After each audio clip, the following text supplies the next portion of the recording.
Thank you, Mr. Chairman, for your continued commitment to this issue.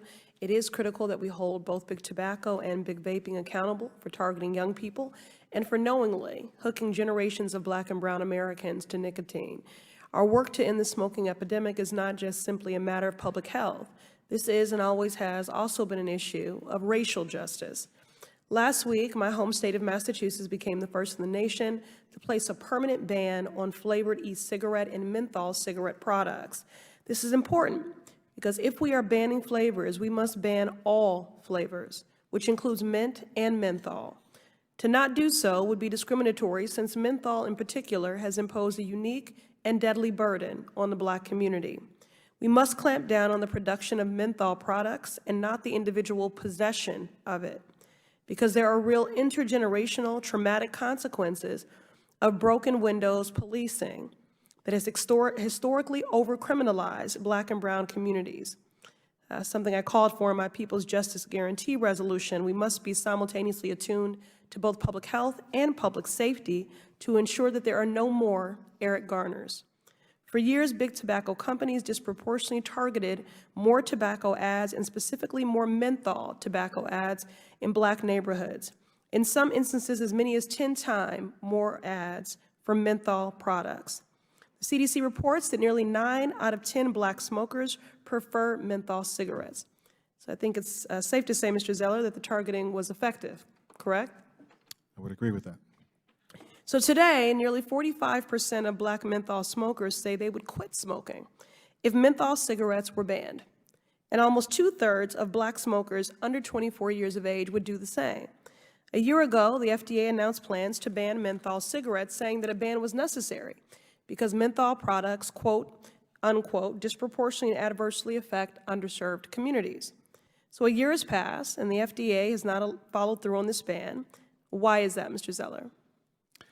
As you said, Congresswoman, we went through an advance notice of proposed rulemaking on a variety of issues related to flavors, including the presence of menthol in cigarettes. And I would add to what you said that one of the public health concerns about mentholated cigarettes is not just the disproportionate use of menthol cigarettes by African Americans, but the role that menthol cigarettes plays in attracting kids of any color to experimenting with cigarettes. And we continue to review the comments and explore what the regulatory options and policies should be, but I absolutely hear you, and as Center Director share your concern from a public health perspective. I'm sorry, so just to reclaim my time for a moment, just in the interest of time, just to be clear on the record, does the FDA plan to follow through with this ban? Yes or no?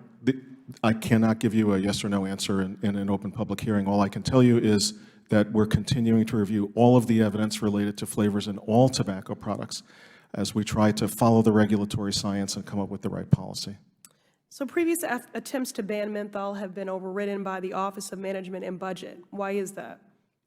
You need to be more specific. I don't know what you're referring to. Do you want me to restate the question? I don't understand what specific instance you're referring to. Okay, I'll move on. I think the point that I'm really just reiterating, and I can't underscore enough because we're talking about a life and death matter, is that 47,000 Black people die every year from smoking-related illness, making this the largest cause of preventable death among Black Americans, even more than gun violence or car accidents. So we don't have more time. People are dying. So in my final second, I just want to go to a different line for a moment.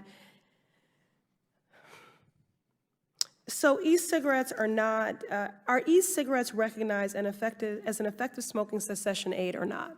They are not approved by FDA as a cessation aid. Okay, so e-cigarettes are not an effective cessation device. Menthol e-cigarettes are not an off-ramp for adult menthol smokers.